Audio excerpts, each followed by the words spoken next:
Vice President vows stronger policies to bridge skills gap.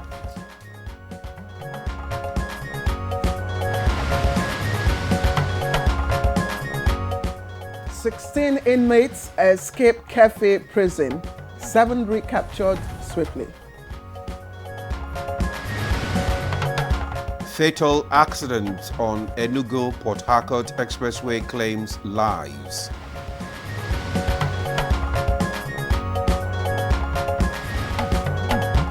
On Good Morning Nigeria today, we shall focus on current reforms in the Federal Civil Service.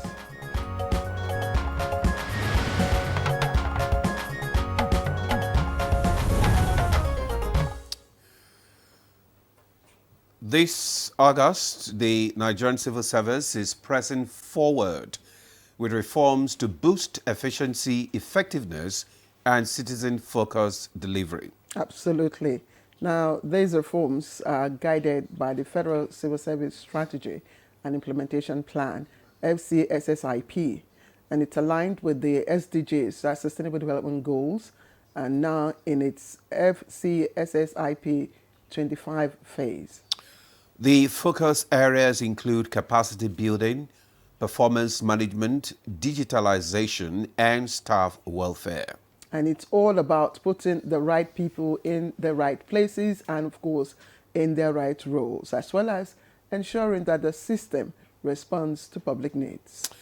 You're right, Claire. The International Civil Service Conference in Abuja is adding a global dimension, sharing best practices in talent management and reimagining public service for a changing world. And so these reforms are also tackling systemic issues. We're talking about godfatherism, pushing digitalization for faster service delivery, and of course, inspiring the entire staff, civil service staff, through the reintroduced culture change song and video.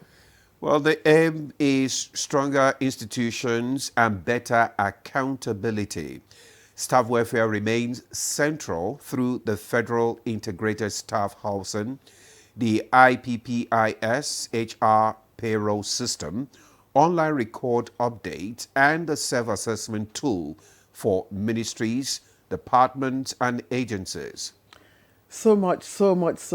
And it's also alongside restructuring the MDAs to cut costs and strengthening the national strategy for public service reforms. So the goal is clear: an efficient, productive, incorruptible, and citizen-centered public service. Our guest will be joining us shortly to speak on these issues. Welcome to the program. I am Ademola Adeoye. All right. The goal is clear, not my Claire. What could be? All right. I'm Claire Delavu Abdul Razak. I also welcome you to midweek's episode of the program. And of course, Demola, earlier on I was reciting the Citizens Code song. I didn't know it would come up. I think it's one of those jingles that really touch. I believe in Nigeria. Yeah. No, yes. I'm the real Nigerian, resolute Nigerian. I believe in the Citizens Code. I didn't know it. I did. All right. Women are all wired for singing, for so many things. Well, so just leave us there. Well, I don't know. I didn't know about that. All right. I think I like the rhythm and the lyrics and the words and the message, of course. Chukwudi Okoli will be joining us shortly for the newspaper review. But we're starting off with the latest news, and Sterling Stella Inameti is our guide. Good morning, Stella. Good morning, Claire. Good morning, Ademola. Here's the morning news. After midterm appraisals, President Bola Tinubu's administration is gaining more support from leaders and politicians from across political parties. Governor Charles Soludo of Anambra State was among those who visited President Tinubu in the State House this Tuesday. The governor, on the platform of the All Progressives Grand Alliance, APGA, believes political affiliations do not matter, considering the social and economic achievements of the current administration. Also, the senator representing Nasarawa West, Aliu Wadada also visited, expressing belief in the capacity of the president to lead Nigeria to greater prosperity. We're taking the right steps. We only need to stay the course. Who stands to do anything better than what Asiwaju Bola Ahmed Tinubu's administration is doing? Tell me. I haven't seen any.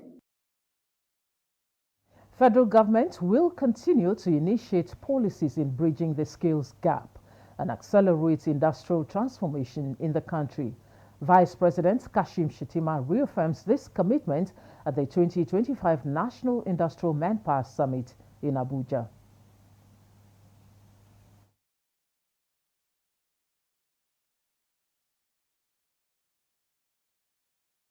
Nigeria's First Lady Oluremi Tinubu has urged sustained investment in the youth to amplify their voices and support their drive for a more connected, just and sustainable world.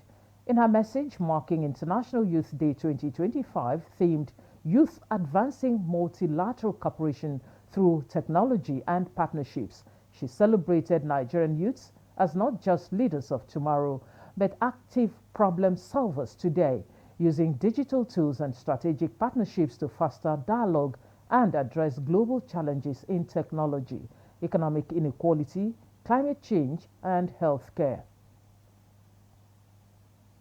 5 persons, including women and children, have died, while 2 are still missing after perennial rain-triggered heavy flooding that swept away victims at farmlands and boats in Bogirikbo, Eaton, a riverine community in Ebonyi State.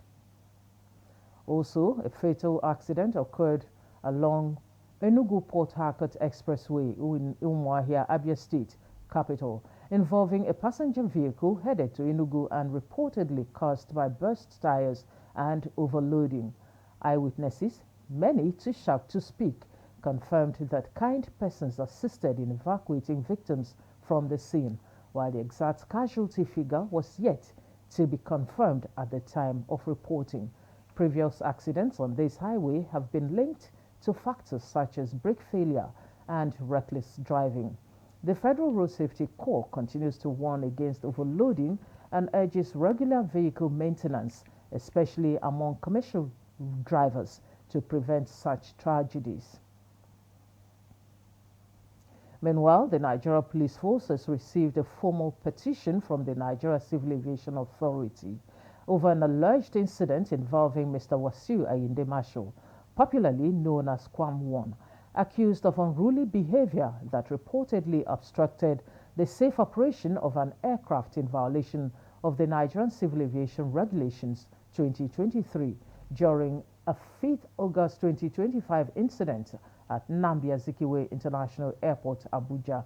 In response, the Inspector General of Police, Kayode Egbetukun, has ordered the Commissioner of Police, Airport Command, to launch a thorough investigation to uncover the circumstances behind the incident and ensure justice is served. The force reaffirmed its commitment to maintaining safety and security in Nigeria's aviation sector and pledged stronger collaboration with industry stakeholders to enhance aviation security and ensure strict compliance with aviation laws. The Economic and Financial Crimes Commission, EFCC, says it is non-partisan in its handling of corrupt cases involving politically exposed persons from every divide.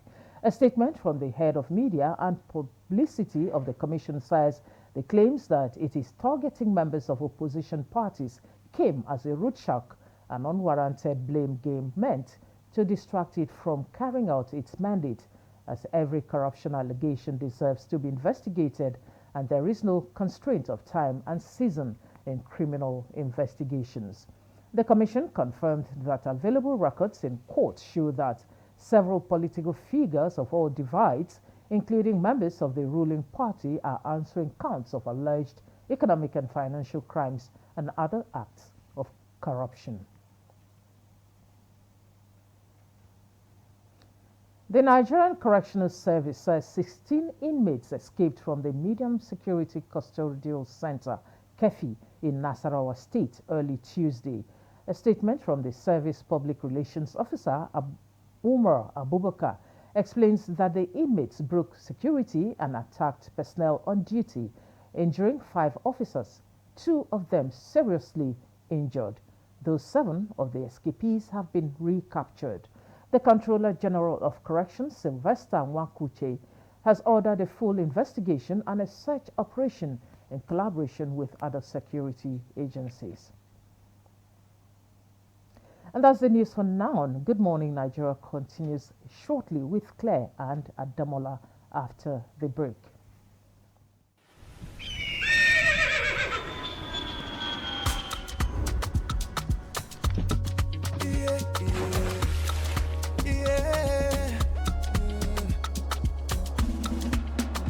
From the Atlantic across the savannah to the Sahara, we rise, a land of the free, we know they tire. We dream great, our spirit is undying.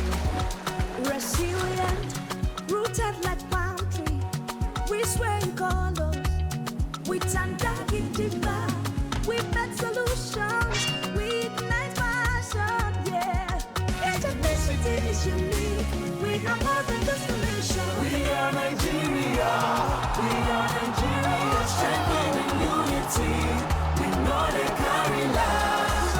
We are Nigeria, we are Nigeria. Together live the dream of a land with great destiny. We are Nigeria. I am the real Nigerian. Brought to you by the National Orientation Agency, NOA. Nivea Black and White Deodorant, now with 72-hour protection. But what does that mean? 3 cities in 3 days and no fear of sweat and odor. 120 dances with skin as smooth as the moves. Sweat, stain and odor protection. Nivea Black and White Deodorant. Skin is for embracing life. Nivea is for skin.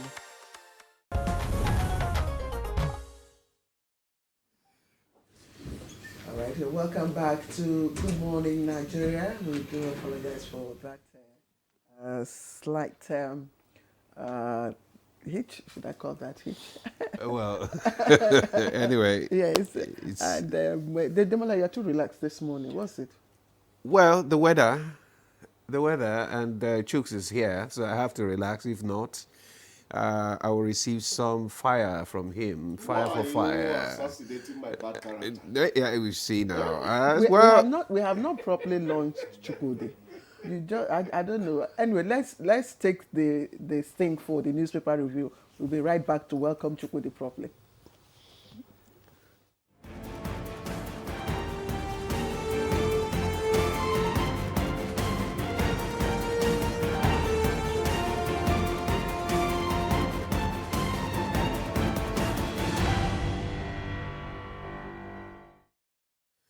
Well, Chukwudi Okoli Ugbaja is here as usual. Am I the one you are launching normally? Am I normal? Good morning. Good to see you guys. Yeah, good to see you. I always savor this breakfast. I like it. Thank you. Claire, how now? I'm How are you coping? Actually, how are you coping with this weather? I mean, You know, the human capacity to acclimatize, get used to, is unbelievable. Nature, God and nature, or nature through through God, is awesome. You just get used to that. That's what it is. Okay. I know that in 2021, when I got into New York, my jaws were, my teeth were, clattering. You know, but after some time, I became a New Yorker. Just that it lasted only 7 days. All right, let's start with the review of the newspapers, and I'll start with the Vanguard. Vanguard has Ibom Air Fracas. Comfort begins life at Kirikiri. NBA waits in, and you find the just below that story. Atiku ADC condemned Tambuwal's arrest. Say EFCC now political tool. Stop sulking over opposition probes. We are non-partisan. EFCC replies ADC as EFCC grants ex-Sokoto Governor Bill. NSDC, I beg your pardon, sales deal with 4 new operators to produce 400,000 MT of sugar annually. And the Vice President, Kashim Shettima, is saying to investors, it's time to invest in Nigeria. Showore leads protests to NYSC headquarters over unjust treatment of co-member. It's also trending on the front page of this the Vanguard newspaper. Let's take you a little above the nameplate. 2027. I won't deny Tinubu we've been friends for 22 years. That's Soludo. 16 inmates attack warders, breach Kefi prison, 7 rearrested. And NMA raises alarm over mental health crisis among doctors. And when we're done, I'll see what Mr. and Mrs. has for us today. Okay, I have the People's Daily here with me, and the People's Daily is just below the nameplate. Ibom air treatment of passenger degrading, unlawful. NBA troops foil attack on Zamfara villagers, kill dozens of terrorists. ADC raises alarm over attempt to intimidate, weaken opposition voices ahead of 2027 polls. Details can be found on page 16. And Murik Lord's NITCOM for rescuing stranded Nigerians in car. So we have FCTA championing livestock development to boost food security. Mahmoud. Tinubu appoints Olorunbe as NCC board chairman. APC group tackles Abia government over alleged 54 billion school projects. Kano, over 1,300 political thugs get pardon. That's the People's Daily. Now let's move on to the Business NG. The same headline there, Business NG. We have Ibon Air passenger row. NBA steps in to challenge lifetime ban. Then we have the this other one, imported car prices hit roof as customs resume VIN tariffs. Imported car prices hit roof as customs resumes VIN tariffs. Banks rush to CBN for 186 billion as cash runs low. Then we have Pencom, no pension certificate, no government deals as vendors scramble for clearance. Chooks. Let me quickly look at 16 inmates that attacked warders and breached Kefi prison. 7 have been rearrested. That's good news. But they need to rearrest more. But fundamentally, why were they able to? Because they're beginning to hear about jailbreak on and on and on. They begin to ask, are the foundations of the building so porous that a feather can knock down blocks and all that? Well, that's just being jocular. The thing is, we need more security in those prisons. Now, these people who have left, who have escaped, there's the danger that some of them could even go accost those who were witnesses at their conviction and all that. You have to think about all those, social spillovers, and make sure that things like this do not happen. Now, ADC raises alarm over attempts to intimidate, weaken opposition voices. Now, this is going to be a continuing story with our politicians. As one beat quits, another hits. That's what one DJ used to say on 96.1 Enugu FM. As one beat quits, another hits. As one set of politicians come in, another one, it is still going to be the story on and on. What we said yesterday was, the people who have been held, if any case is proved against them, we are not going to listen to the politics you're talking about. Mm-hmm. But they have a right to be defended. Mm-hmm. Simple and square. So let them carry out their due diligence, both sides, EFCC and the people who are accused. Is their season? Is their season? Is there, you have covered all my analysis. You see, you are normal. I'm not quite normal. You handled it normally. So Okay. We're used to them. So I like the way you capped it, my dear. I liked it. we're used to them. Now, I was rushing these two items so we could talk about the comfort. What? What's the name of the lady? Okay, the Yes. Okay, Comfort that- dog. Ushe. Oh, no, Ugwama, that's the NYSC person. I'm Okay, talking this is about the NYSC. Akwa Ibom. Okay. Yes, yes. Comfort. Emerson. Okay, fine. Something Emerson. Emerson. Yeah. Now, the NBA are kicking already. No, due diligence has not happened. You can't deprive her of the freedom to fly throughout her life, blah, blah, blah. But I want to touch one part that I think, my opinion, didn't quite come as palatable to me.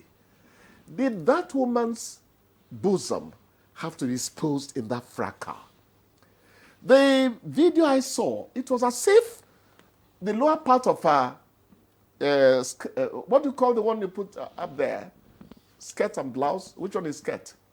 Skirt, okay. It was as if they pulled the lower part of it to deliberately expose her bosom. No, Treatment? No, I don't think so. Okay. If you watch the video very well, I don't know, but at least. So I you're think- conjecturing. I think the lady wasn't wearing, what's it called, that bra. You guys don't. You're not getting it. You're not, Claire, this is serious No, business. they were Please, put- please, no, this no, is no, not, but no, it's this is the not truth. sex They talk or whatever. pulled- This is serious business, public interest. Yeah. Please. Yeah, the thing there is, when they pulled her out, Yes. of course the top will move. I saw a lifting of the lower part. Okay, I'll send you a video. That one is not AI. But at the end of the day, we are saying, police are told, do your arrests, but employ minimal force. Would you say... Maybe she was resistant. Oh, definitely there was resistance. So Definitely what there do- was so resistance. what do you expect? But I know that in the UK or the US, you're not allowed as a male to rush and even accost. No, we have seen videos.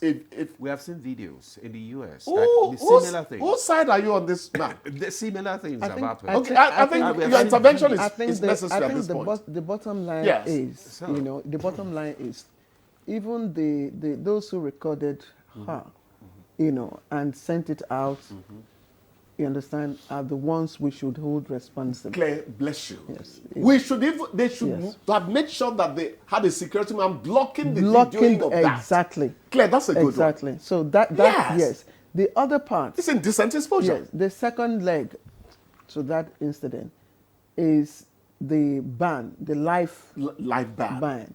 And of course, I'm sure you must have read what people Is are it saying about it. course. In comparison to what Kwamwan. Kwamwan was given. So I don't know what do you have to say about that? But she also has apologized. No. I think she has. It's not every time you do paddy. A time comes when you need to even take your neighbor to court, not out of malice, but for the judicial process to happen. Anybody is free to do what they want to do concerning that woman. The woman's lawyers have a right to also say, no, that's not how it should be. Let due diligence take care of certain things that come into unnecessary brouhaha. Which is what is going on at the moment. Oh, yeah, that's it. Okay. That's what I think. Okay, that's fine. Let's also look at Demola and I, were discussing about the NYSC issue, Yes. a moment ago. And I mean, Showore has on returned the to surface, Showore lawyers protest at NYSC over withheld certificates. So I was of the opinion that we must put a demarcation between professional matters and moral matters, because we were discussing about our culture and the need for us to be respectful. That's where we're brought up. You don't, at least in this climb, you don't go public and start calling your elders, Ringing abusing words abuses on the against you. elders. That's a no-no for us here. But to the extent of depriving her of her rights to her certificate, I thought that was. But he explained that it wasn't really an outright seizure of her NYSC certificate. It could have been maybe An extension. An extension. An Right. extension. I don't know if you've It is an extension. Yeah, it's an actually. extension I read about It's the an other extension. time. You were talking about professional matters and moral matters. In professional matters, morality is also embedded. Morality is everywhere. It's just that at a point you say this is where we draw the line. Administrative behavior must take over from here. Is that not Otherwise, is that not what they call ethics? yeah, ethics is part of ethics. But I'm saying that a real pro will tell you what is ethical may not be moral. There was a day I saw a soldier, and he exuded so much emotional intelligence that I, the CV, I almost got ashamed, and I said, "This is a man who is trained to take down obstruction. Look at the way he's behaving, and I'm the one who is making noise." And I said, you're a wonderful soldier and all that. I say, yes, I needed to do that at that point. But when it also comes to a point where I need to show you I'm a soldier, you would not believe that was me there. You must separate situations and matters. That's the point. So professionalism is there. Morality is in professionalism. But at a point, people are going to tell you that administrative behavior must happen here so that some people do not fill in any amount at all because you gave them a blank check. You know, just you are talking about ethics, and I want to take you into the realm of philosophy. She's about to oppress us. Okay, no, okay, let me not go there. It's okay, it's okay. Please, yes, if we have time, kindly educate us. There's a line. There's a line. What is ethical may not be, morally acceptable. So you must draw the line. You have ethics. The jobs we do, we must abide by the ethics of the profession. Yes. There's no morality there. When does logic come in? I know. You don't want to go further. No, let's appreciate our troops, because when they do well, we must also, say it We're loud. talking about the troops foil attack on Zamfara villages and killing dozens of terrorists. And this time around, they preempted them. You see, that's another angle. They didn't react to them. They preempted them. And that's the best one. What was the name of that wonderful police boss in Lagos? Sunday Adeusi. They said in those days, Sunday Adeusi will get in civic clothes and even fraternize with people in pubs and all that. He moved ahead of the crime, And that is how we should learn to be proactive about nipping things in the bud. I really like what we're saying about our troops here. They've always done that, though, but it seems that in this instance, they glibly, clearly came out to stamp proactivity. And that's what we've been emphasizing. Yes. Don't always be reactive. Exactly. Preempt these people. Yes. And then so that it's not it's okay. Dozens have been killed, and then you're not going to say, okay, later. It really doesn't drive the fear of the law into them by telling them that I'm a ghost and a spirit where your crime is concerned. Just a quick one before we go. We are told to round off. Actually, our time is up. But NMA is raising alarm over mental health crisis among doctors. Mental health crisis among doctors. They are telling you that at a point, stress becomes some kind of, not mania, but some kind of derangement begins to come into it. I was asked by a friend to go and see a psychologist after, my wife's matter, then the boy in hospital and all that. And this psychologist, I spent 20 profitable moments with her. People should see a psychologist from time to time. Let me just say that what our doctors are facing now demands that they go see a psychologist from time to time. They hardly can cope. I'm going to National Hospital today. I know what I need there. What if it is the psychologist that needs to see a psychologist? You said earlier that this program is about to end. Can you please end it, Claire? All right. You're watching Good Morning Nigeria. Please don't get away. It's always a whole package. Now you the cousin. I'm a good man tomorrow, and we'll see you much later in a moment. We're not in a romantic relationship. We're in a dash. Brotherly relationship. Friends with benefits. Yeah, very bad boy. No. Family relationship. Who be your family? Situationship. Are you in a situationship? It is well. Survey says. Hey! Onenge is my girlfriend. You want dodge? Thank God. Say I hacked. An oversized shirt is okay to wear, but an oversized dash isn't. Skirt. Bra. Short. Pants. Whoa!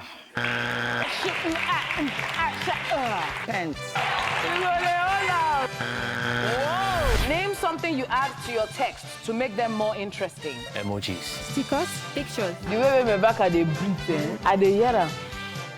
Gifts. Survey says.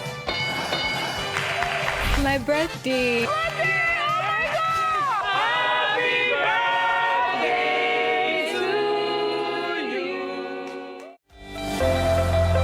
Let's have credible elections at the local government so that these credible people can manage the funds of local government properly. There are a lot of respected traditional rulers in the state who can say, look, enough of this thing.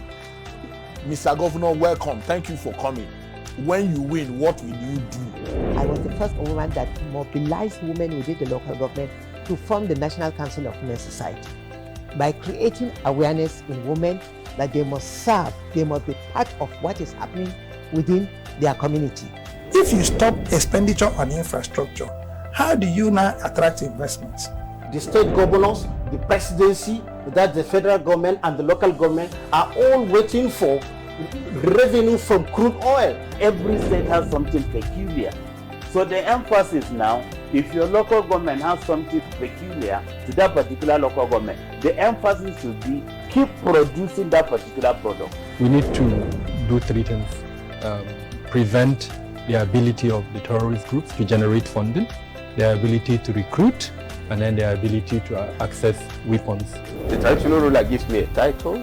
I sit in the front row in the church, or if I'm going to mosque when I'm coming, people are passing in God's own house. What am I doing? I'm mentoring a new generation who think that the only way to be taken seriously is to be seen to have a lot of money. Good Morning Nigeria, live every weekday between 7 a.m. and 9 a.m. on the network service of the NTA.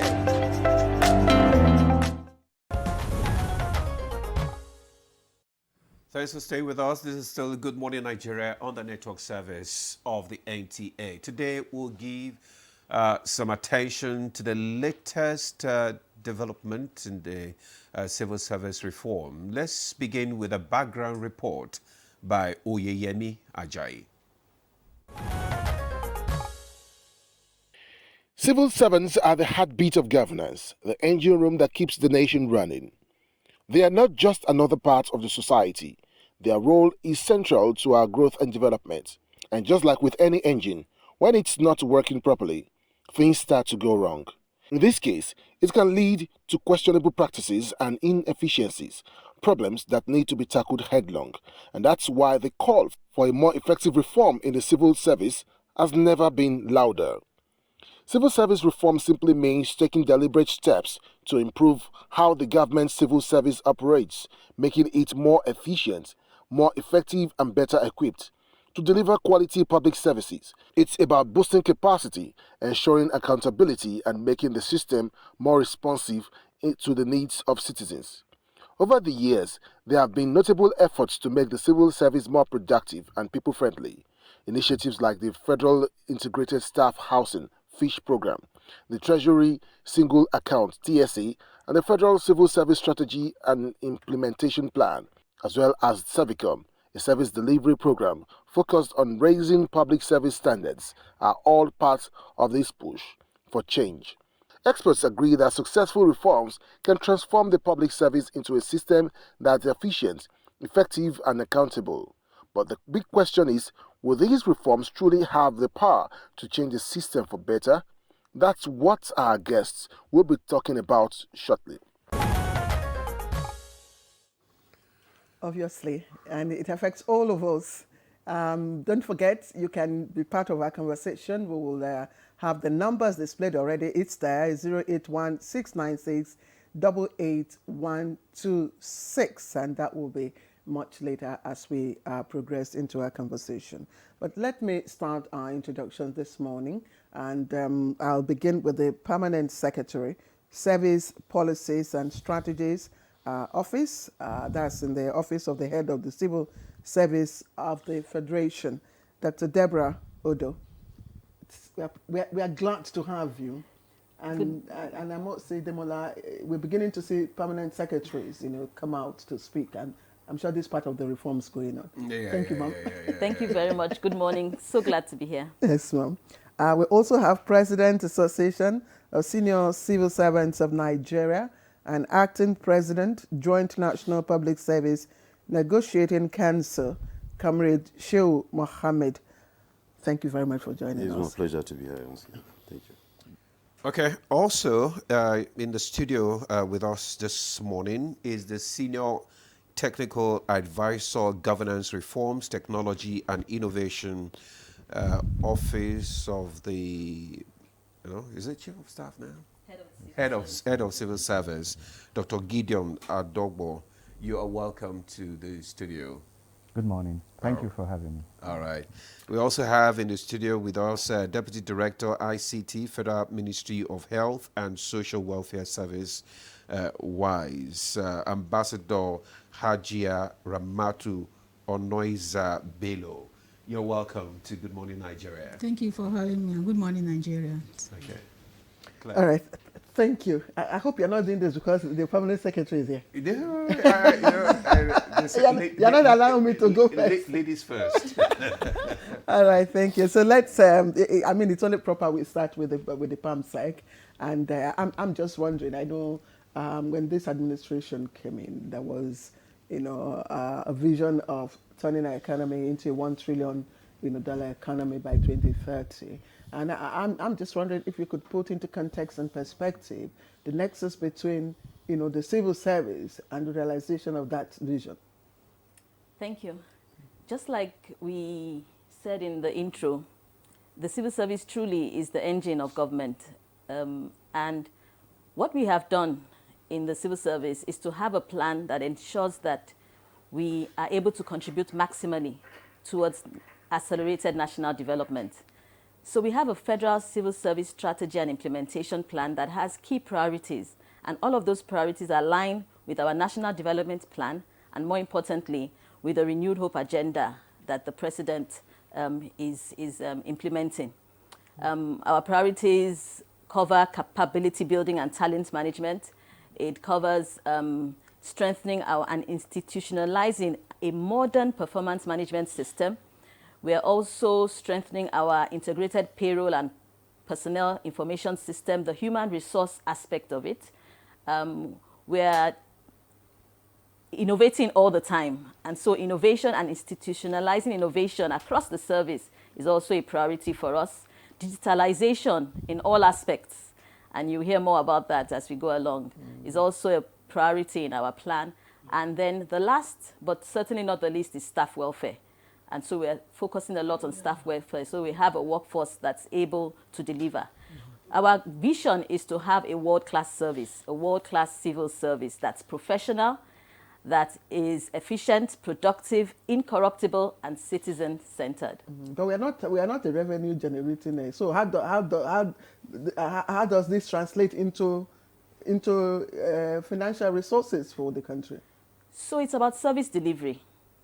Across the core ministries, across the parastatals, across the agencies, for us to be able to actually generate resources, the individuals, the officers need to be able to offer services effectively, efficiently.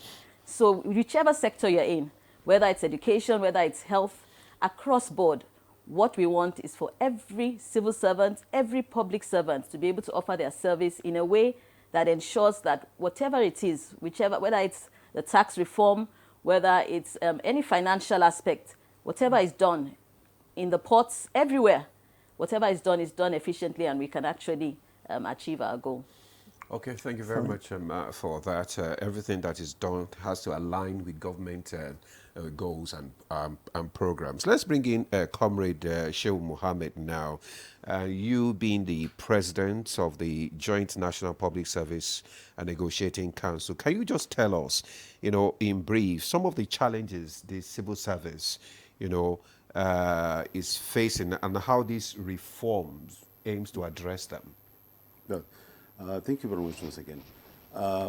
As civil servant, welcome any form of reform towards enhancing service delivery and achieving government objectives. But however, the process of implementing the reform is what matters to us. because as civil servant, first of all, our interest in terms of welfare package should be the main focus in order for us to implement the government policies. Where there is gap between government policy and implementation and welfare benefit to civil servant, definitely there's going to be slow in implementation of government policies and program. For instance, the major problem civil servants are facing has to do with housing, transportation, and healthcare service delivery.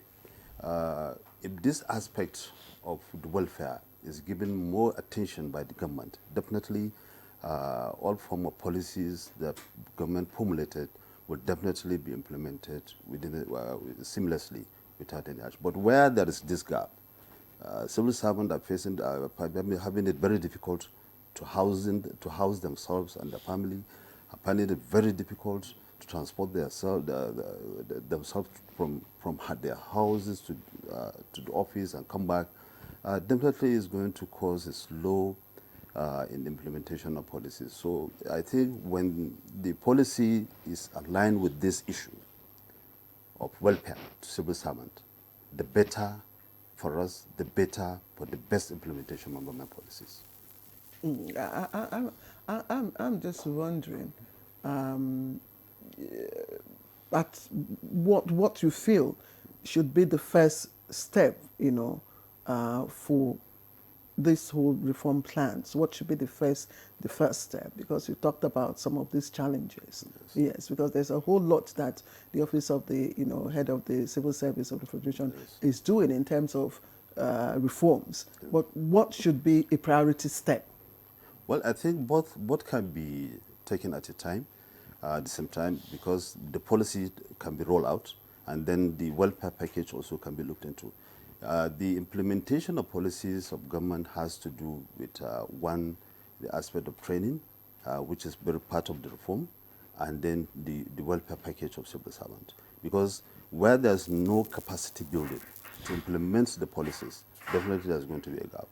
And then where there's a gap in achieving the welfare of civil servant, definitely there's going to be a gap. So the two can be rolled at the same time.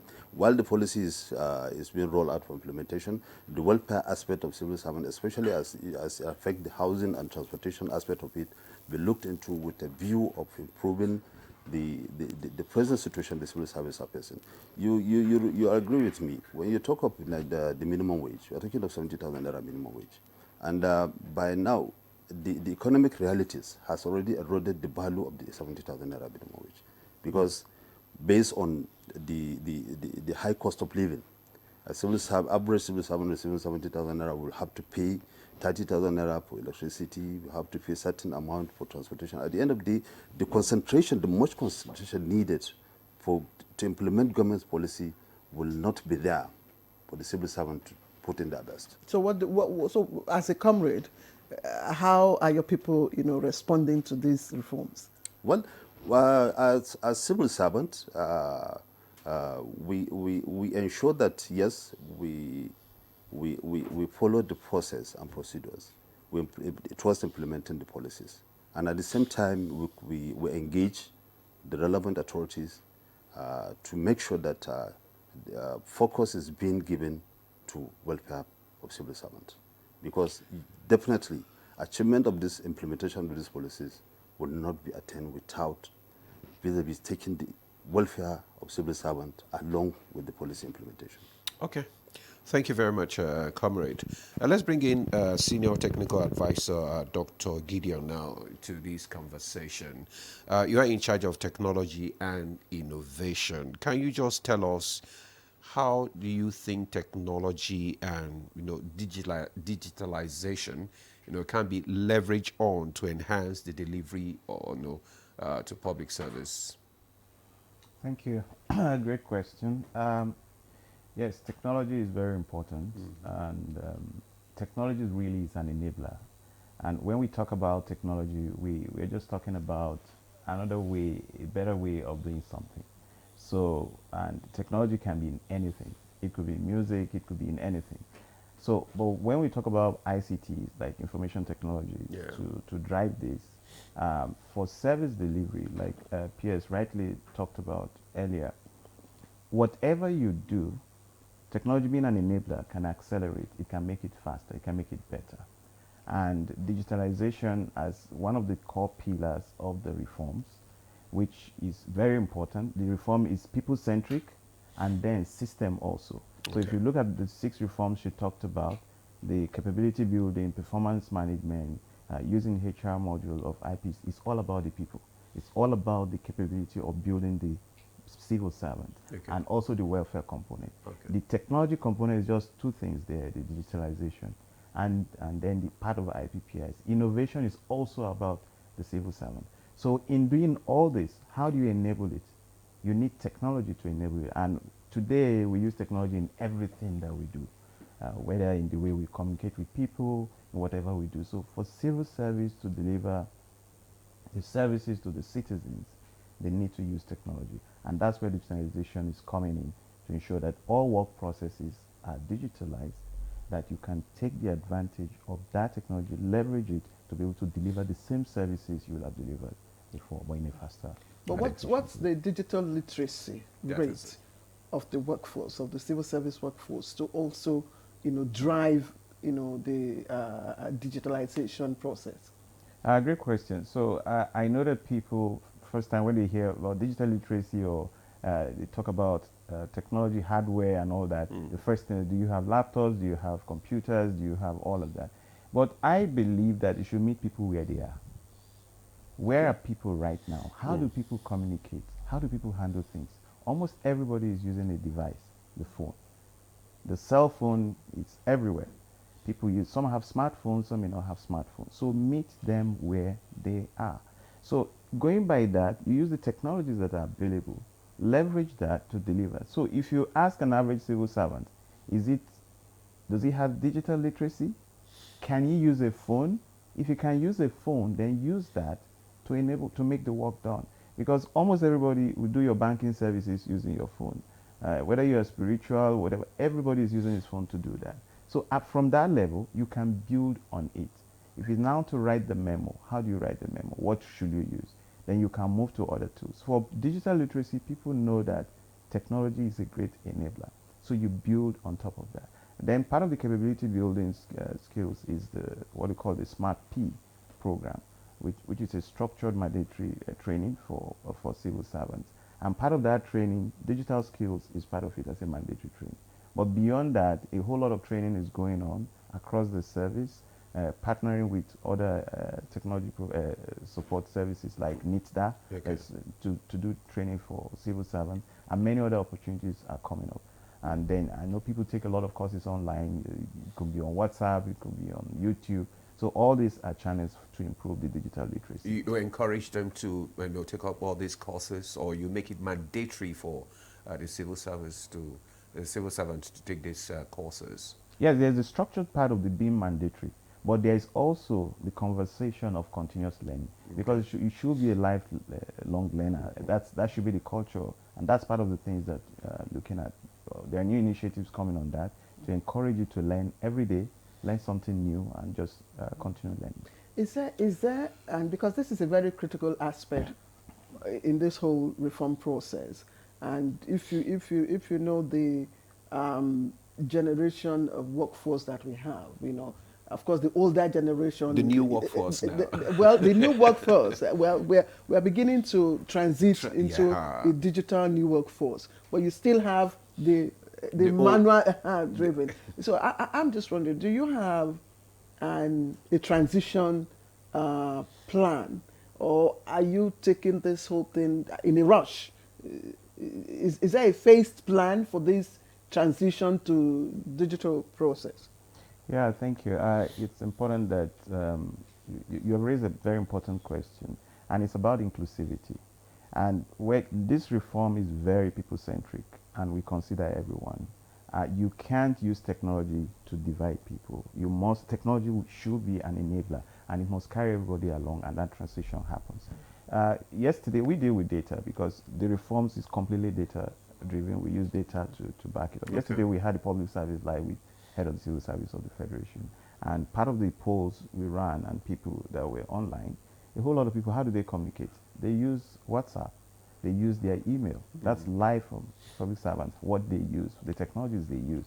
So most people, how many people do manual communication? You see that people actually use their tools. So meet them where they are. That's an initial point. So if you integrate these technologies into how you want to deliver service, how you want to communicate with them, that works well. So from their phones, then they can use desktops, they can use laptops as the tools for doing that communication. But the language is not strange. If there is a group created to communicate and share a circular, and say this circular is available, this posting has been done, you've already disseminated the information. Some people do their work and use it in a very secured environment, but that's just the starting point. We are not, downplaying the fact that they need tools, they need a lot of support to make sure the right infrastructure is there for them. But we are carrying everybody along, whether old or young, to ensure that everybody understands, but meet them where they are. Meet them where they are. Thank you so much. I mean, at least, Claire, you can bear witness to that. I well, mean, we also have to translate from paper to these, and also the promotion exam now is now CBT. No, we'll come to that because we'll come to that. So let's bring in Ajia Bello now. You are in charge of the service-wise GBT, and let's just give us practical examples of how civil servants are using it to assess rules, policies, guidelines, circulars more efficiently. Good morning once again, and thank you very much for that question. When you talk about the service-wise GPT, it's one of the tools deployed by head of service to enhance service delivery. So what does it do? When you talk about service-wise GPT, it's like you are having your personal assistant by your side. Okay. It's a digital tool. So you have it at it, like PANSEC has an essay, the director has an essay. For every civil servant that uses service-wise GPT, it's like you have your own digital personal assistants at your fingertip. We have a lot of it. The way it works is a tool that's designed and customized for the civil servants. It captures the human resource, the procurement aspect, the compendium of circulars.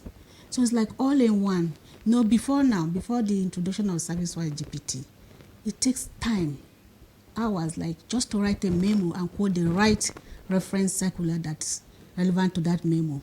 You have to open bulky public service rules, procurement booklet, and so much. And it takes hours. But now, civil service saves time. Because when you ask the service GPT, a human resource officer can just, what is the penalty or what is the paternity leave all about? In seconds, you get the answer. The procurement officer wants to know the threshold approval for the procurement of a particular project. You ask service-wise GPT, the answer is in seconds.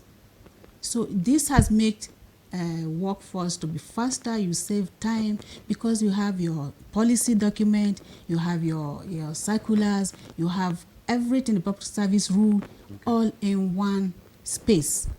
And you get the answers accurate, simple, and in seconds. So this has boosted the confidence of the civil servant. Now I know when I write memos now to my director, to my PANSEC, and I need to quote relevant public service rule, it's direct. And it's, of course, the right one. I'm quoting, I don't have to start guessing.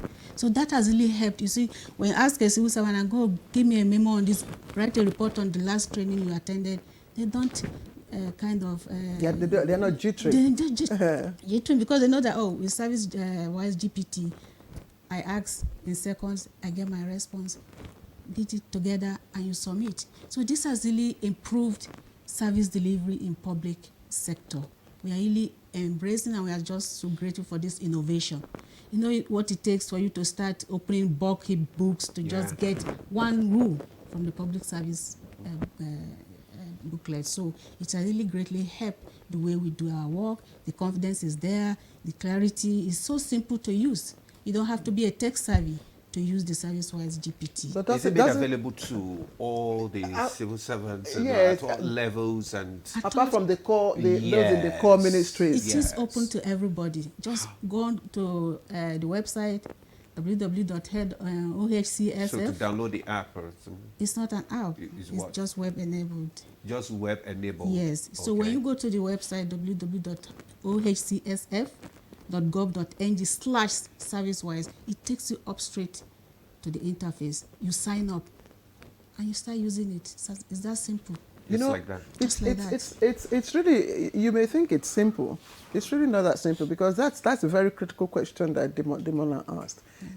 Beyond those who are in the core ministries, how much of this is out in the public domain for civil servants in other MDAs? Like the parastatals, commissions to access. For instance, if I don't know this, that I have to go to your website, I probably would not do so. Yes. That's interesting. But when the service wise GPT was launched, first thing that head of service did is to go around MDAs and do a sensitization to all the MDAs. That's why actually, when they come to Federal Ministry of Health, for instance, I picked interest immediately. So this is a tool that my colleagues need to be aware of. So they went around every MDA and give the sensitization. So after this, when you deploy any innovation, the first thing you sensitize the people, the end users, then you follow it up, training, and because of change management is there. So this has been done, and the responsibility of every, especially the ICT department of every MDA, to now take it a step further. Let me give you an example of Federal Ministry of Health. I created a WhatsApp platform just to sensitize and bring on board the staff to get aware of this is a tool that it is important. And we have almost 165 staff on that platform. I didn't stop there. Then we engage them on physical training. Oh, this is how you use the app. This is how you use the tool to do your work. This is how you use the way you even ask questions. It's important to know how to ask the service GPT the right question and get the right result. So it is work in progress. My other question will be related to, the whole issue about deployment of AI, in everything.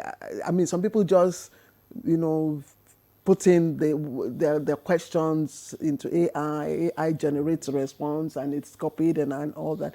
You said something about maybe staff, civil servants, requiring to fill a particular, maybe your training, tell us, you put it in the chat and you bring and you copy and you take. Does that not make civil servants lazy and, impede on, intelligence and skills development? And the contrary is actually to make the civil service smarter. We work with memos. Every day of our life as civil servants, we write memos. Even the policy we generate, it starts from a desk officer that writes a memo. Okay, this is an idea. How do I go about it? The service-wide GPT or AI tool, the most interesting part of the service-wide GPT is designed for the civil servant. It's not like the conventional AI tools. This one works. That's why I said it is like you have your civil service rule, your procurement rules, your human resource, everything that we need to, your circulars. This paternity leave was introduced and accepted. When was the circular given out? You don't need to type your So it's civil service focused. Yes, and it's designed to make the civil service smarter, not lazy. Okay. You are smarter. Yes, smarter. Because it's the question that you ask that you will receive. So you have to ask the right question to get the right answer. Yes, I think we need to make this, give this more media visibility. Yes, because the civil service has a whole lot of things to do. Engagements, yes, from the Office of the Head of the Civil Service of the Federation. Like she said, we've done a lot of sensitization.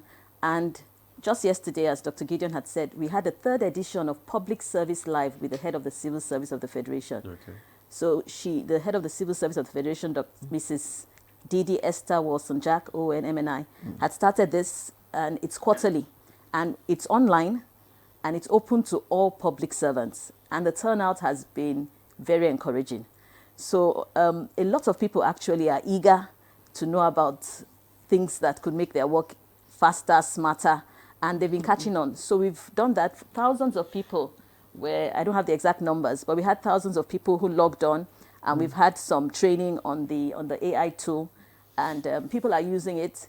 And each time we have the public service live, we ask about usage and any problems they're having, and we get feedback. So it's certainly we Feedback can do more. Encouraging. Yes, encouraging, and it's helping us to improve the tool as well. Okay, Yes. tell us about the structural changes, because when you talk about reforms, you gave us earlier on, you gave us an overview of what the reform is all about. Just tell us about the structural changes that we're likely to see in this proposed civil service reform, and the impact it will have on public service delivery. So the Office of the Head of the Civil Service of the Federation is responsible for ensuring that government agencies are organized in an efficient way. And so we have a department that makes sure that whether it's a core ministry or agency, the structure is the best fit. So we look at the mandate of each organization, and the structure is aligned towards that. Okay. And it all starts from the top. So we have our national development plan, we have the priorities, we have the sectoral goals and objectives, and then we have for each ministry. It's all in line with the contracts that the ministers have also signed with Mr. President. Okay. So each ministry has its mandate, and based on that mandate, the structure is developed to make sure it can deliver on it. So if a new department is needed in order to be more efficient, then that is done, and it's communicated to the stakeholders. So in terms of structure, we're always looking at it and making sure that we make whatever changes are necessary to keep us relevant, to keep us focused on our mandates.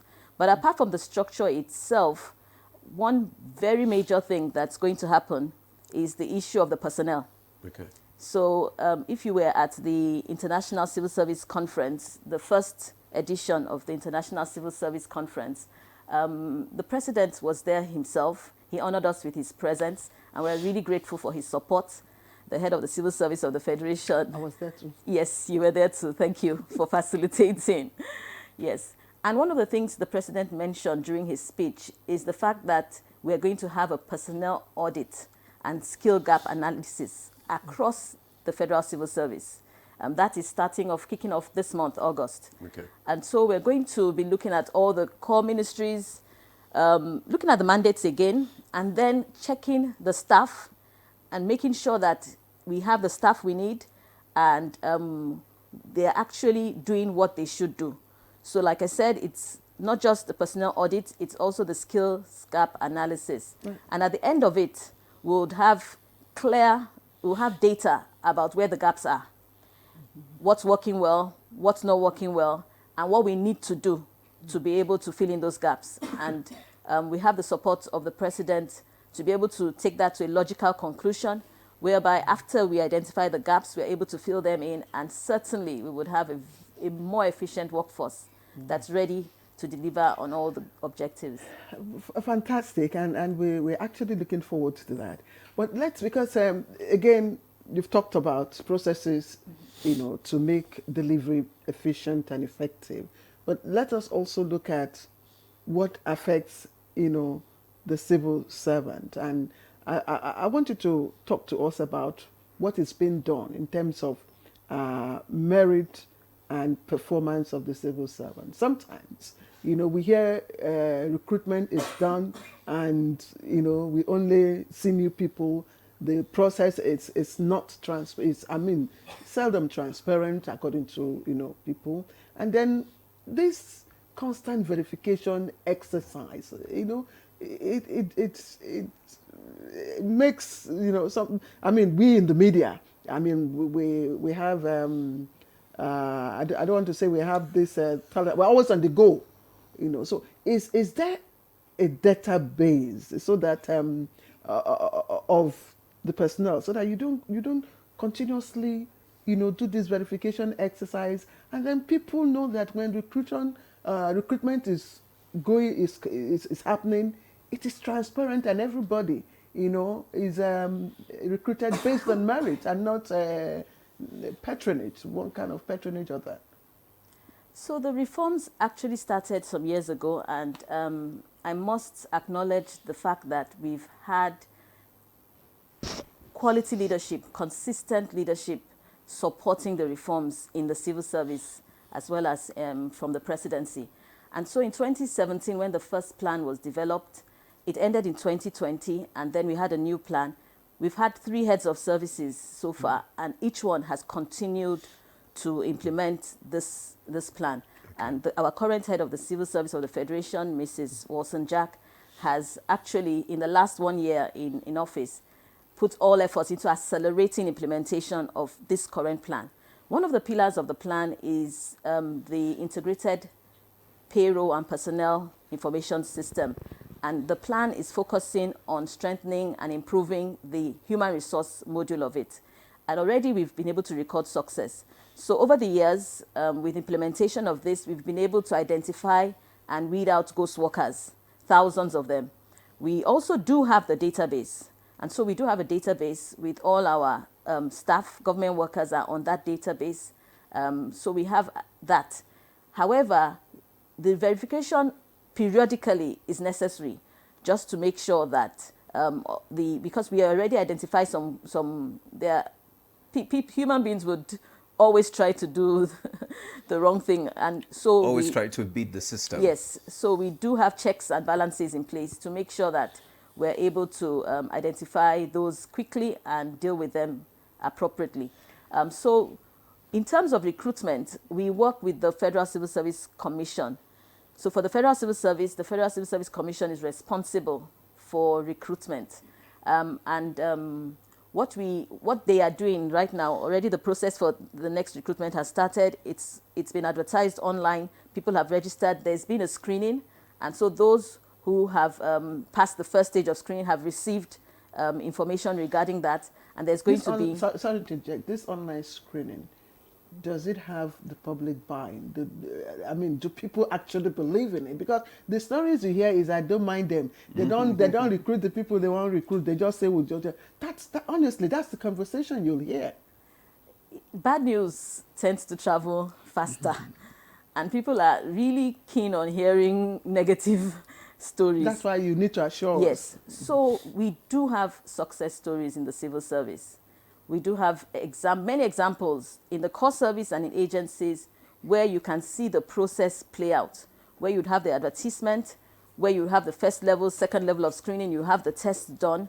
And I could easily use the PermSec selection process as an example. And I'm a direct beneficiary of that. So with that, you have the call circular. One just went out maybe last week. The circular goes out, all those who qualify send in their applications, and then again, various levels. So for the PermSec selection, you have the exam done, and the results are released and published on the website. So for that first stage, the exam numbers are there, the scores are there on the website for everybody to access. Then we go on to the next stage, which is computer-based. And for that one also, it's done, and it's a panel it's not just a one-man thing, and it's not just the civil service. We have private sector involved, we have other experts, and we have retired heads of service, retired PermSecs on the panel. So it's actually something that's very transparent. We have EFCC, ICPC also very much involved in these processes. And at each stage, it's it's announced, and on the website you can follow it. It's very transparent. And very transparent. Okay. And so Rome wasn't built in a day, and so a lot of the reforms have been going on over the years, and we're getting better, getting stronger. And I'm sure that you would find that with this recruitment with the Federal Civil Service Commission, similar thing would happen.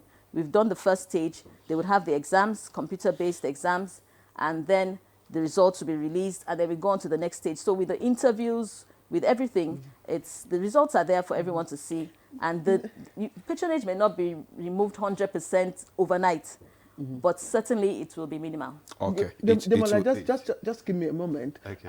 I don't know. I'm just, because I relate more with the public probably than you do. what can you talk to us about promotion? You know, civil servants complain of stagnation. How is it computed, and why do civil servants get stagnated when they are due for their promotions? Is there any reform coming up in this area? So, you talked about the structure. So there's a structure in place.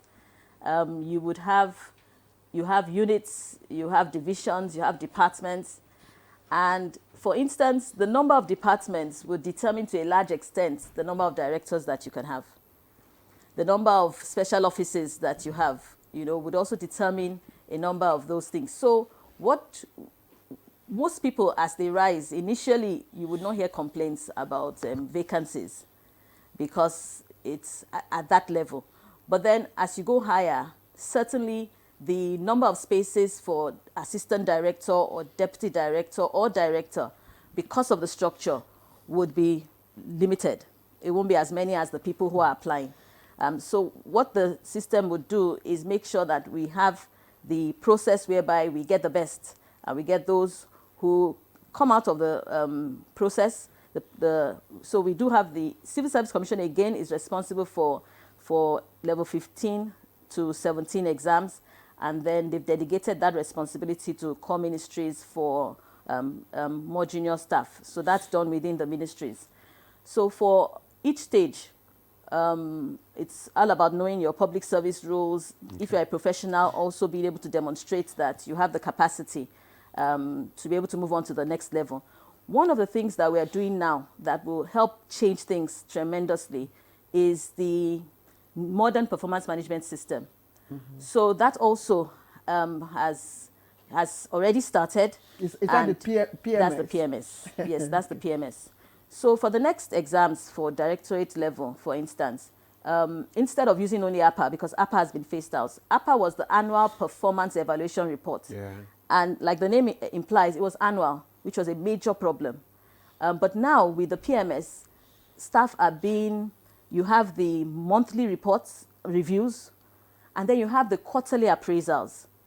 And regularly, every quarter, each staff is appraised, and not all ministries have it online, but most already have the electronic version of it. So for instance, with the directors that I work with, online I go on and I can do the appraisals each quarter for the directors that work with me. And then it goes down like that. And all of it is based on the contract. So it's not just the ministers signing contracts with Mr. President. Our head of the Civil Service of the Federation, Mrs. Wilson-Jack, has also signed her contract. Mm-hmm.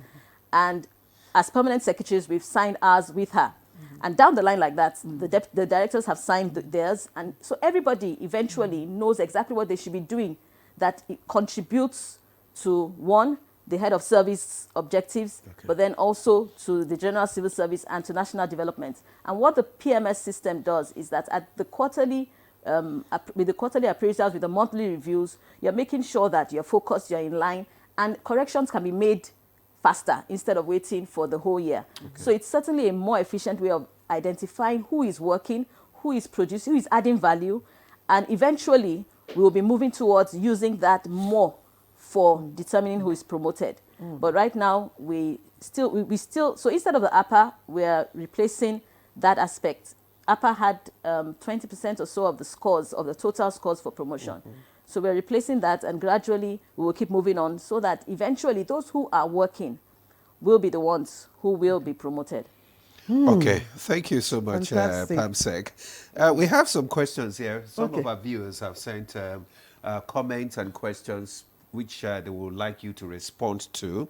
And this one says, the mortgage scheme is unrealistic. Asking civil servants to bring at least 3 to 5 million advance payment for a 20 million plus naira house is not okay. Civil servants spend more than 50% of their salary on transportation. A frustrated civil servant won't ever be productive. That's one. Then this one says, good morning, Mommy Claire. Mommy Claire. Good morning. Who is that? You look good always. Oh, thank you. This is one of your fans. It's Oluwole from Ministry of Housing. All right. It said, please, welfare first before any policy implementation. I think it's directing it to you now. Sincerely, when you see civil servant who is not corrupt, you have seen poverty personified. So that is, it's because it is believed that most civil servants are corrupt because the welfare, that's what he's trying to say, that the welfare is nothing to write home about. Now this one says, this one is Oluwa Benson Bamidele from Ibadan. So we need to know how the new civil service reforms could remove the conventional bureaucracy in public sector service delivery. Then Akeju Olagbaju says the current reform is a departure from one size fits all and has placed much emphasis on digital tool and encourage innovation. However, we still need to do more to adopt e-service delivery for better efficiency to drive national development. Kudos to the head of service of the Federation and our team. The last one says the EFCC boss had accused several civil servants of massive corruption. Dr. Deborah should speak on this. This Moses Adebayo from Lagos. Okay, you want to react? I have some.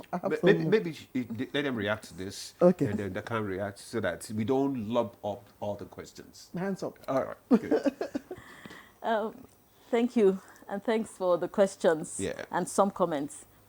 And thank you also for those who acknowledge the work we're doing. We're grateful. Right. So I would start with our rewards and recognition.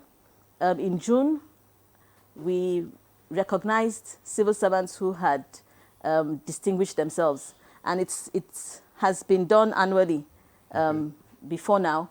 But we do have a new policy which the current head of the civil service of the Federation has put in place for rewards and recognition. And it's going to be done at all levels. So you would have it at departmental, you would have it at the ministry level where the minister acknowledges and rewards, and then you would have it at the entire federal civil service level. And we have criteria, lay down criteria, what you need to do to be able to qualify and what you will be used to score, which is available. It's there and it's available to everyone. It's on the website, and again, the sensitization is taking place so that every member of staff knows what it is that's expected and what you're going to be scored on. And we've been able to have various rewards. At the last one, two people got cars, one or two people got houses. We had 2-bedroom flats that were given out. We had a number of laptops and a number of other gifts that were given out at the federal civil service level. And that also will be replicated across the ministries.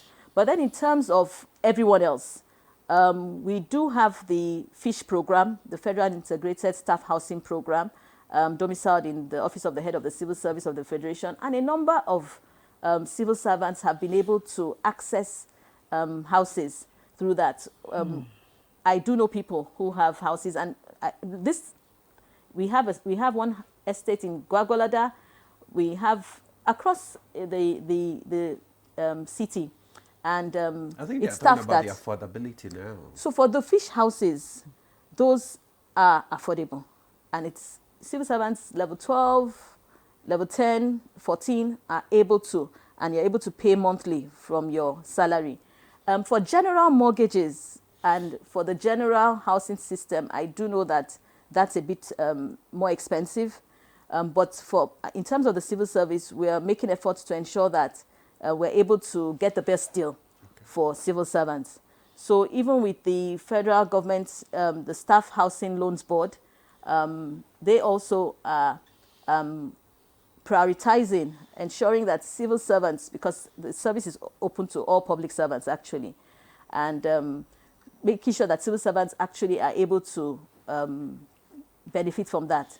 So it's something we're working on. The head of the civil service of the Federation is really keen on ensuring that the housing problem for civil servants is sorted out, and we have some plans in place, and we would share as time goes on. For transport also, apart from the staff buses that ministries have, there is also a new initiative supported by the presidency, and we will have buses that will be on the road shortly for civil servants at highly subsidized rates. So that's also for transport. Apart from, I remember for the innovation challenge that we had, because we have this innovation competition regularly, we have the one that's service-wide, coordinated by the Office of the Head of the Civil Service of the Federation, where we get people coming with various ideas. So I remember that I think the winner for this year actually had this idea about carpooling and various options of being able to have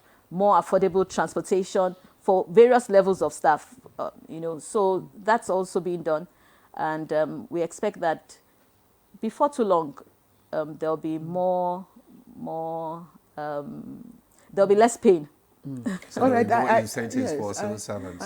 I don't know if this is a suggestion or a question really, and it's in terms of the recognition, and awards exercise. I don't know if it is again ministry specific. If that is the case, maybe you could now expand, because all civil servants are under, the supervision of the Office of the Head of the, yes. So if that could also be expanded. To larger public service. Yes. It's seen as, because sometimes when you see people say, oh, this is from, this department, or this is this, people say, what about the drivers? Yes. What about cleaners in other NDAs that are doing as much? So, I mean, this just, is a suggestion, if that could be done. And then I have... yes, I want Dr. Adowo to respond to this question by Akeju. He says the current reform is a departure from one size fits all and has placed much emphasis on digital tools and encourage innovation. However, we still need to do more to adopt e-service delivery for better efficiency to drive national development. So what is your, are you doing about that? Yes, so PAMSEC has spoken a lot on all the issues, I mentioned earlier that technology is very important, right? Whatever we are doing now, because that's the way our life is. And now technology has moved even further using artificial intelligence, which we have talked about largely.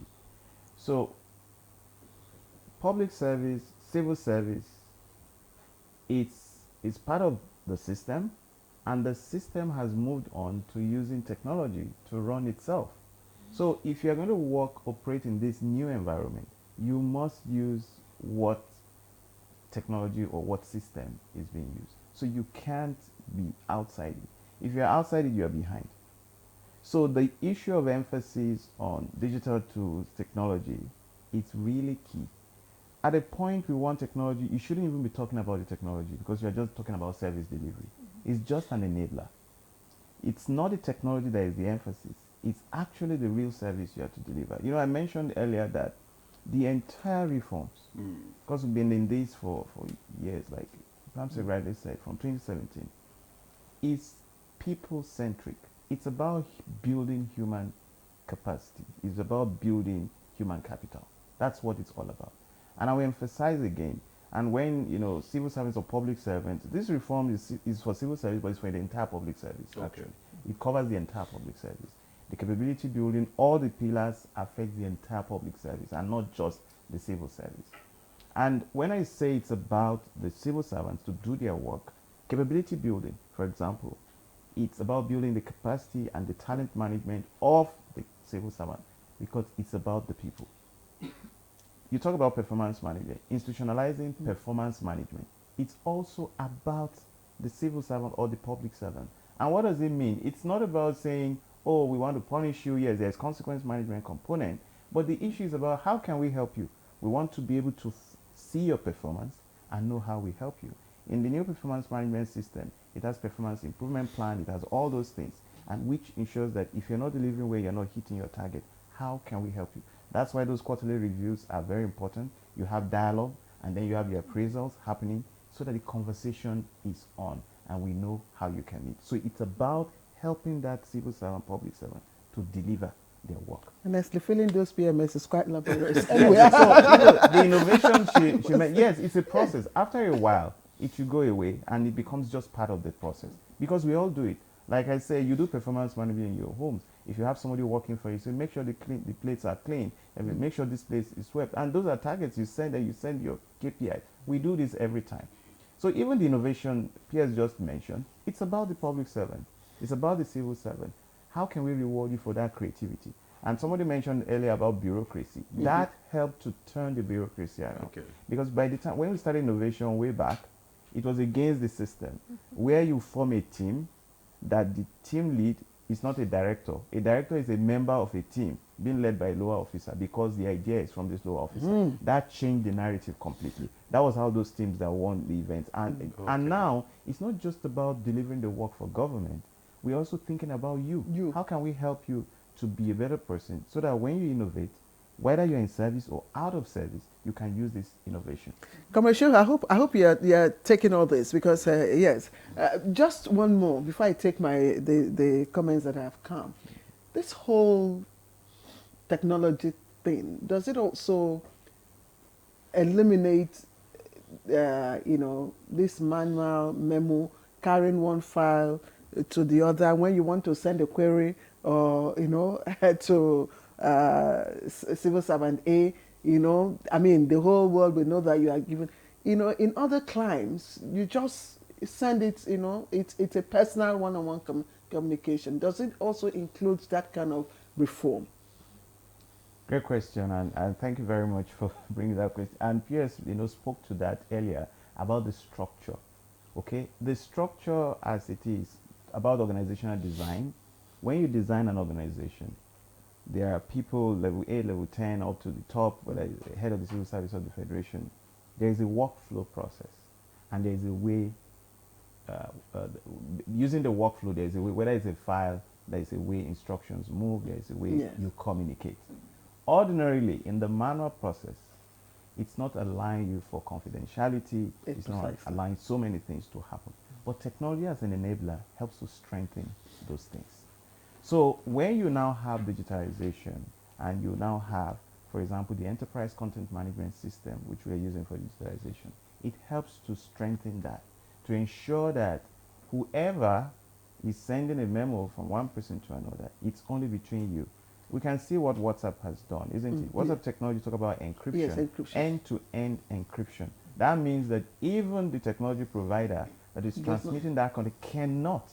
In fact, until, well, maybe quantum computing comes, nobody can break that. It's going to take you years. It's not that they can't break it. It will take you years. But if you use years to try to break one text, by the time you break it, the person probably is no longer even alive. So it's useless. So you won't waste your time trying to break it. That's how useful it is. So it allows that to happen. That if you're sending a memo from one person to another, it's based on access control, access right. It's only those that have access that can do it. And you know who you're sending to. And you see, like I said, meet them where they are. The kind of technology that is operating today, you do that on WhatsApp. You're in a group, you send it to people. You know who you want to send a message to. And once that person has access to their device, they can do that. So technology is helping that to ensure confidentiality. Thank you. Fantastic. I have a comment, and this is from Kende Paul, Lifecam. It says, again, the reward system is too poor. Then basic tools required to work, e.g. computer, papers, no electricity are almost not available. Third, the policymakers should involve the civil servants in the process of forming the policy. Lastly, government should overhaul and review the total process of building capacity of the civil servant from inherited archaic policy. Some do not meet modern realities. Kende Paul, thank you. Good morning, dear honorable civil servants. I am one of you, and I'm very not happy with the kind of salary structure designed for the public servants of Nigeria. And indeed, during the conference, during the interactive session of how to respond, listen, and respond, the issue of salary structure came up by, I think, one of your directors. And it was his opinion, that the salary structure, discrepancy it's also a problem that is impeding effective, contribution of service from the civil servant. So you may also wish to speak on this later. I said the salary of the public servant should be improved to say just 500,000 per month. That's his opinion. Ogenevu Godwin, Senior Medical Laboratory Scientist, Federal University of Health Sciences, Teaching Hospital, Azari, Bauchi. That message is from him. Good morning. My question is, how will the reform lose the hands of politicians from the control of the civil servant, such that a civil servant can say no to what is not right, thereby creating a strong institution? PS, please take the two questions and then we now come back to... Okay, sorry. We have to take a break. So, all right. So maybe when we return from the break, there you are, response to some of these comments. We'll go for a break now. When we return, the conversation will continue. Stay with us.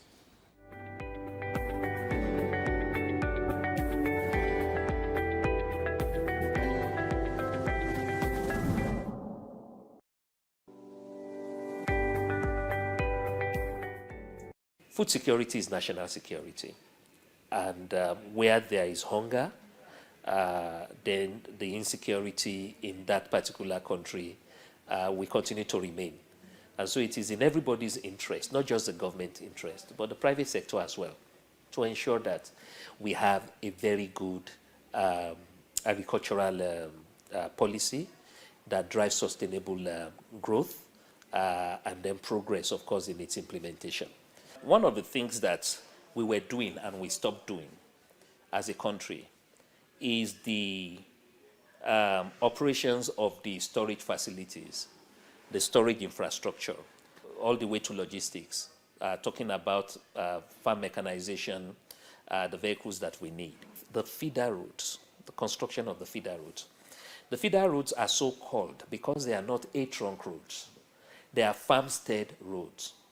I believe that if a considerable investment can go into the construction of feeder roads, then our machines, our transportation equipment would be a lot more efficient. There will be a lot of uptime, less downtime, and we will be able to, on good time, transport our produce from farm gate to either factory gate or market gate. Let us look at how we can make a dual use of our farm mechanization equipment so that when a tractor in the planting season takes a plow, a harrow, and it's able to prepare land, during the harvest and post-harvest season, you should be able to attach a bucket to that tractor to be able to take it to the nearest center where it can then be taken on.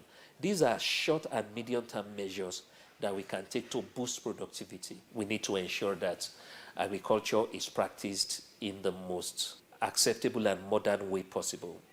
We need to make sure that the science of agriculture is indeed science. In other words, we are able to apply methods, we are able to apply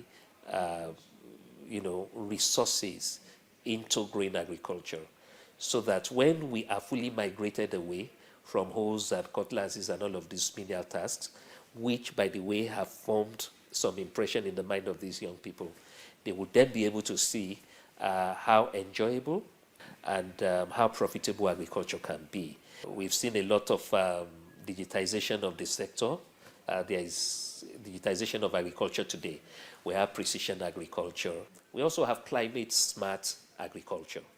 All of these, of course, hydroponics, greenhouse agriculture, and all of these are actually a better way, a more excellent way of producing food in an organic manner, but a lot more smartly.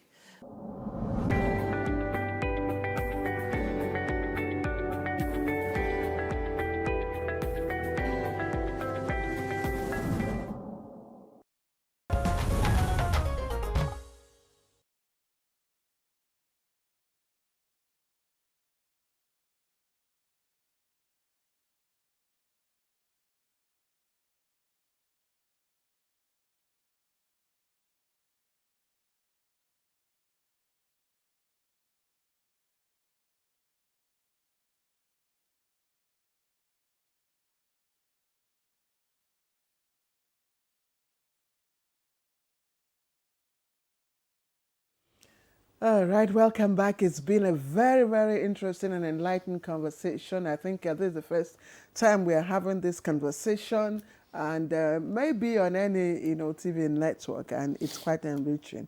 I think we wanted the PAMSEC to respond to two of the issues before we bring in Comrade Shehu to give us an overview of what you think of all the issues that have been raised. P.S. Thank you very much. The first one was about salary structure. So yes, that's a pain point for most civil servants. So this had come up before now, the fact that within the public service, you have civil servants getting much less than the equivalent person in the public service, in an agency or another arm of government. And the Federal Executive Council had actually inaugurated a committee to look into this. So yesterday it came up again at the Public Service Live with the head of the Civil Service of the Federation, and the head of service had indicated that she would follow up on that to see what's going on with that. So the committee is in place, and we will be following up to ensure that it's actually, we get the results that we expect from it, so that there's harmonization of salaries within the public service, and people actually can get a take-home that's motivating, that enables them to pay their bills and really helps them to be able to work without all the stress of thinking of how they can make ends meet. I'm constrained to ask, might there be a timeline for that to happen? Yes, no, there was a timeline, and I'm sure that will be looked into, but I don't know the exact, I can't give you the exact time, but hopefully this will not be the end of our conversation. Yes, so we should have something concrete the next time we talk about this. Okay. Fantastic. Yes. The other one is political manipulation of civil servants. Yes, so that's something that happens all across the world. It's not just Nigeria alone, but what we would strive to do is ensure that it's minimal. And we do have examples. I remember years back working in the Ministry of Health. I do remember that there was a decision that the civil servants had proposed based on data. And the minister had another view, but when we presented our data and the evidence, he yielded. So there are instances where we work together and both sides benefit from the technical expertise of the other. But yes, we do have also examples of instances where it goes the other way. But with all that's happening, gradually, I think we're moving in the right direction. That minister probably wasn't a politician. Maybe that was a technocrat. No, I could tell you his name. No, please don't. Yes. Don't, please. Yes. Don't. Okay. But all in all, regarding the reforms that are taking place, it's really about each individual appreciating that they play a part. What I do matters. And so, for instance, when the current head of service, Mrs. Didi Esther Wilson-Jack, ONMNI, assumed office, one of the things she did was to bring back the Federal Civil Service anthem.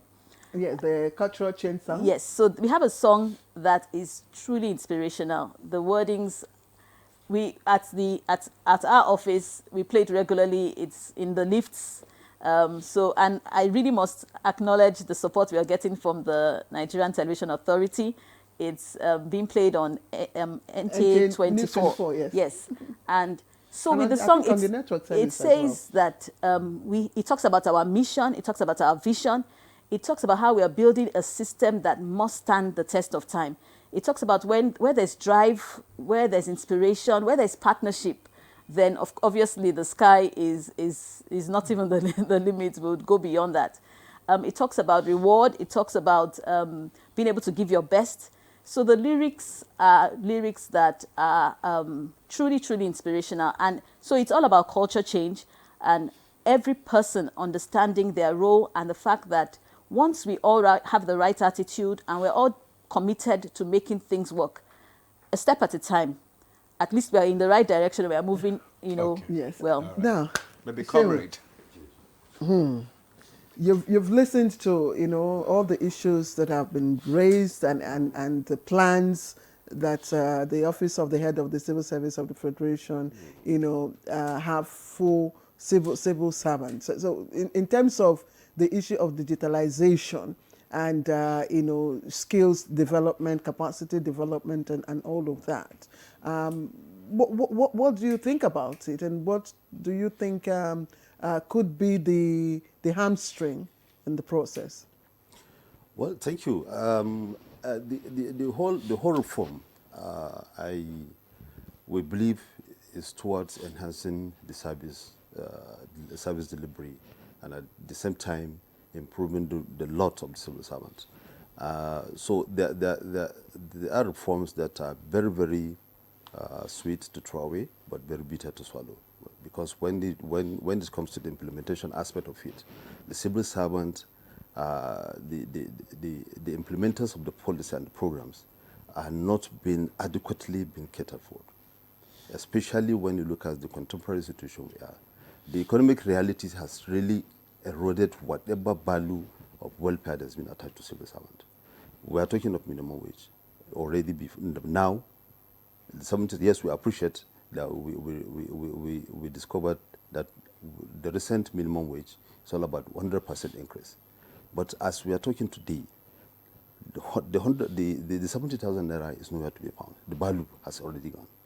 And if you are talking of reform, the focus also should be on training and retraining of the civil servant.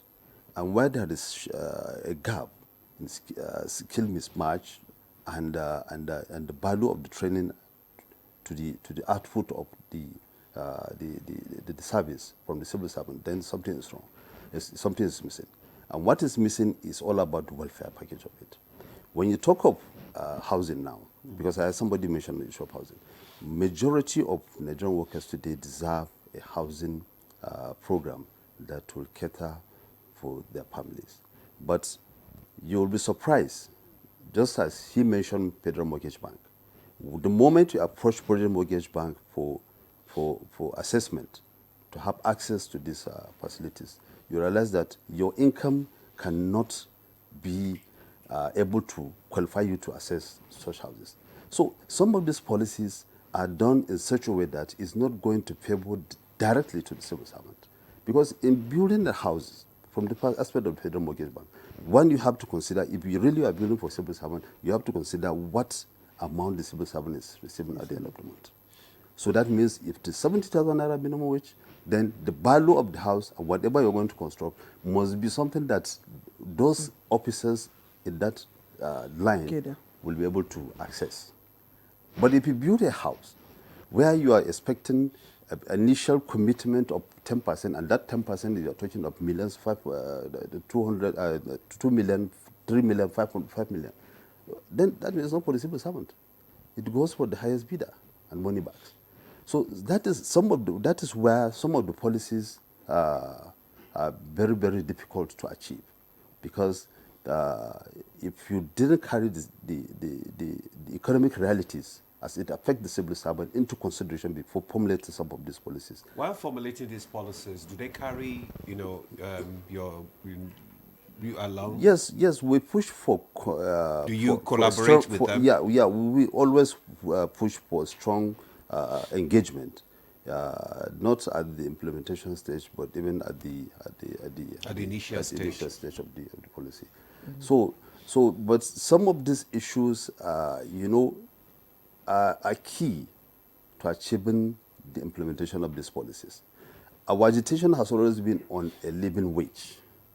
And it's only if you address this problem of living wage that you have less problem in the civil service. Where wage is being given that is not commensurate to the economic realities in the country, there's going to be a problem. Yes, but this living wage now, let's even, because the PAMSEC has already indicated that, something is being done to harmonize, the salary structure of civilians. With the public service, such that it's at par with what is obtained. Does that suffice? No. What we are saying is a living wage. And what is tenable now in both sectors is not a living wage. So even if you bring both salary structures, you are not going to attain our agitation for a living wage to Nigerian workers. So unless a concerted effort is being put in place to at least face the reality, then this issue of wage will finally put to rest. Okay. All right, comrade. We have more comments and questions from our viewers, and let's quickly take them because of our time. This one say admin and human resources is very critical in MDA's performance. If promotions are not transparent, transfers and redeployment are based on favoritism and prejudices, how can there be performance? That's Okechukwu Okorie. The Binta Abdullahi says, good morning, Nigeria. I know an agency that retires who are retirees who are friends of the chief executive are taken as staff to head the wrong position, not their jurisdiction. And because of that, work is just standstill. What is the civil service doing about checking this? I expect that the head of service deploys staff to check formations of agencies and parasitos to see their makeup. Then this Aboderin says, good morning. In the Ministry of Education, we submitted APA and not PMS. The best that has ever happened is the introduction of CBT for the promotion of interviews. I hope it will be localized and not converging in Abuja, because people come from all the way. Okay, two more. Good morning, Nigeria. It is crucial to ensure government positions are awarded based on merit rather than other factors. Amphibian from Jaws.